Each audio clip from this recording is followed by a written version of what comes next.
In a remote village nestled in the heart of the mountains, a young man named Sutta sat in meditation. He had just turned 20 years old and was already considered the most talented person in his village.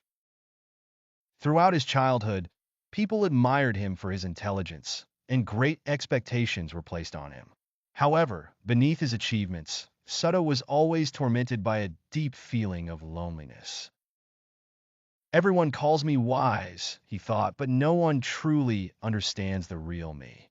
In his solitude, Sutta retreated to the mountains to meditate, seeking answers to the emptiness he felt inside. One day, while in deep thought, a teacher approached him. "Why do you look so lonely?" asked the teacher. Sutta, taken aback by the question, felt compelled to speak the truth. "I am admired by the people of my village, but in my heart, I feel alone. No one understands the true essence of who I am." The teacher smiled gently and replied, "Sutta, do not fear loneliness. It is an opportunity to face yourself and discover the truth within." "The truth?" Sutta asked, raising an eyebrow in confusion. "Yes," the teacher continued. "By facing loneliness, by turning inward, you can break free from attachments and find enlightenment. This solitude will be the path that leads you to success." Sutta nodded deeply, reflecting on the teacher's words. He decided to leave the village behind and devote himself entirely to meditation in isolation. The years passed, and at the age of 35, Sutta had achieved a profound level of enlightenment. He became a respected teacher in the village, guiding others with wisdom. Yet despite his success, the feeling of loneliness never truly left him. One day, a young man named Naga arrived in the village. He had traveled a great distance to meet Sutta, having heard of his teachings. "Master Sutta," Naga said, "I have come to learn from you. Please, accept me as your disciple." Sutta, recalling his younger self, smiled warmly. "I understand your feelings. I, too, once felt as you do. Come, let us walk the path of learning together." Thus, Naga became Sutta's disciple, and they lived together, continuing their studies. Over time, Naga grew into a wise practitioner, but one day, Sutta asked him, "Naga, do you enjoy your days of practice with me?" "Yes, master," Naga replied. "Every day is fulfilling." "That is good," Sutta said. "But unlike me, you do not seem to be lonely." Naga looked puzzled. "Master, are you still lonely?" Sutta sighed. "Yes, even though I have attained enlightenment, loneliness still clings to me.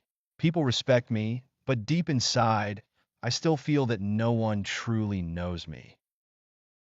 Naga smiled gently. "Master, you are who you are because of your loneliness. It has been the driving force that led you to pursue the truth. You have become a guide to others precisely because you have embraced your loneliness." Sutta's eyes widened with realization. "I became strong because of my loneliness?" "Yes," Naga said. "Your solitude has shaped you. It has strengthened your resolve and allowed you to connect with others in a profound way. Your loneliness has been the source of your strength." Sutta's heart was illuminated by Naga's words. For the first time, he understood that loneliness had been his destiny, his source of power. "It was my solitude that guided me to this point," he whispered. "Master," Naga continued, "your teachings will help me find the path to enlightenment as well. Your loneliness has shaped you into the person you are today, and it is the key to your wisdom." Sutta smiled softly, grateful for Naga's insights. "Yes, Naga, I will pass on my teachings to you. Remember, loneliness is not something to be feared. It is through facing it and embracing it that we find our true selves." As the years passed, Sutta's teachings spread far and wide. He continued to guide his disciples, but his understanding of loneliness deepened. He realized that no matter how much we may try to avoid it, loneliness is a fundamental part of the human experience. No matter how surrounded we are by others, We cannot expect them to completely understand the depths of our thoughts and emotions. In the end, each of us must make decisions and face challenges alone. Loneliness is not an enemy, but a teacher. It is through our solitary moments that we learn to confront our inner selves. It is in the stillness of solitude that we can hear our true thoughts and desires, free from the noise of the world. Solitude becomes a tool for personal growth, a chance to reflect on our values and our life's purpose. It is also in solitude that we learn to accept our weaknesses and vulnerabilities. The courage to acknowledge and embrace these aspects of ourselves gives rise to inner strength. We develop patience and resilience, and we learn to confront life's difficulties head-on. Sutta passed away peacefully, surrounded by his disciples. His teachings, however, continued to resonate with countless people. His life was a testament to the power of solitude, and his words inspired generations to come. The message of his life was clear: face your loneliness, embrace it, and in doing so, you will find the path to enlightenment. For Sutta, solitude was not a curse but a blessing, a space where he could connect deeply with his own soul. His teachings continue to guide those who seek inner peace and wisdom. As we reflect on Sutta's journey, we are reminded that loneliness is an integral part of our own paths. It is in these quiet moments that we can find clarity, understanding, and strength.